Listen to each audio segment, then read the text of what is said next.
Last video में हमने ये डिस्कस करा था कि सोलर चार्ज कंट्रोलर्स क्या होते हैं, PWM क्या है, MPPTs क्या है, इन दोनों की एफिशिएंसीज और प्राइस का कंपैरिजन किया था। और ये भी डिस्कस किया था कि हम कब कौन सा चार्ज कंट्रोलर यूज़ करते हैं। अब आज के इस वीडियो में हम बात ये करेंगे कि इन सोलर चार्ज कंट्रोलर्स की हम साइजिंग कैसे करते हैं। सोलर चार्ज कंट्रोलर की साइजिंग करते वक्त हमें दो चीज़ें लाजमी पता होनी चाहिए, और वो ये है कि हमारे पास सोलर पैनल के कितने वॉट्स हैं। ठीक है, ये आपको लाजमी पता होने चाहिए। और दूसरी चीज़ जो आपको पता होनी चाहिए वो है बैटरी के वोल्टेज। जो सोलर पैनल के आपके पास वॉट्स होते हैं वो यूजुअली आपके पास पाकिस्तान में 250 वॉट ऑनवर्ड होते हैं। ठीक है, और आपके पास जो बैटरी के वोल्टेजेस हैं वो 12 वोल्ट्स, 24 वोल्ट्स और 48 वोल्ट्स होते हैं। सही है। अब देखो, जब आपको ये दोनों चीज़ें पता होंगी तो उसके बाद जो आप फॉर्मूला यूज़ करेंगे वो ये है कि सोलर पैनल करंट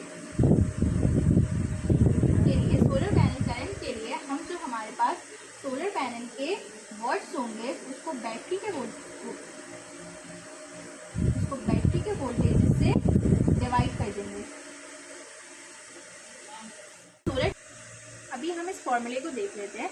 इस फॉर्मूले की हेल्प से हम सोलर पैनल से जनरेट होने वाली करंट को फाइंड आउट करेंगे। हम इस चीज़ को एक एग्जांपल की हेल्प से देखते हैं ताकि ये चीज़ें हमें ज़्यादा अच्छे से क्लियर हो।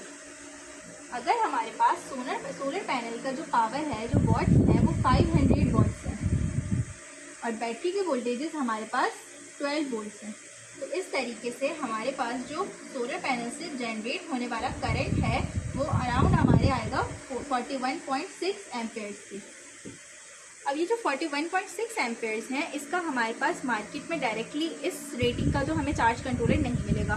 तो हम क्या करेंगे, हम ये करेंगे कि हम इसके अराउंड जो अवेलेबल ऑप्शंस होंगे वो देखेंगे।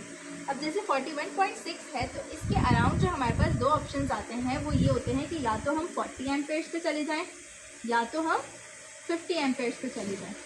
अब 40 एम्पेयर्स के जाने पर हमारे पास अपने एडवांटेजेस और डिसएडवांटेजेस हैं, और 50 एम्पेयर्स पे जाने के हमारे पास दूसरे एडवांटेजेस और डिसएडवांटेजेस हैं।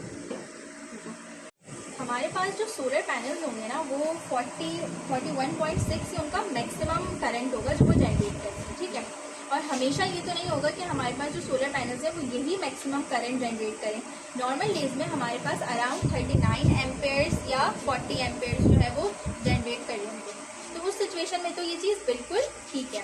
लेकिन जब हमारे पास एक्स्ट्रा सनी वेदर है, मतलब बहुत तेज़ धूप है और हमारे पास ये वोल्टेज, ये करंट हमारे पास अगर जनरेट कर रहे हैं पैनल्स, तो हमारा जो सोलर चार्ज कंट्रोलर है वो डैमेज हो सकता है। ओवरलोड की वजह से वो डैमेज हो सकता है।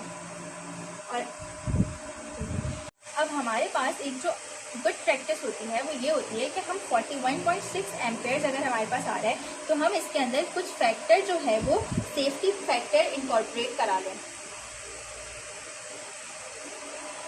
सेफ्टी फैक्टर इनकॉर्पोरेट कराने के बाद हम 50 एम्पेयर्स यूज़ करेंगे। इससे क्या होगा कि हमारा जो चार्ज कंट्रोलर है वो प्रॉपर तरीके से वर्क करेगा, और जो है ना वो ओवरलोड होगा, ना ही ये होगा कि हमारा चार्ज कंट्रोलर डैमेज होने के जो चांसेस हैं, हीटिंग वगैरह है, वो भी कम हो जाएगी। ठीक है, अब हम बात करेंगे कि अगर हम 12 वोल्ट्स के अलावा 24 वोल्ट्स या 48 वोल्ट्स की बैटरी उसी सेम सिस्टम में यूज़ करेंगे तो क्या इफेक्ट्स आएंगे। ठीक है, ये वही फॉर्मूला है जो अभी हमने लास्ट टाइम लिखा था।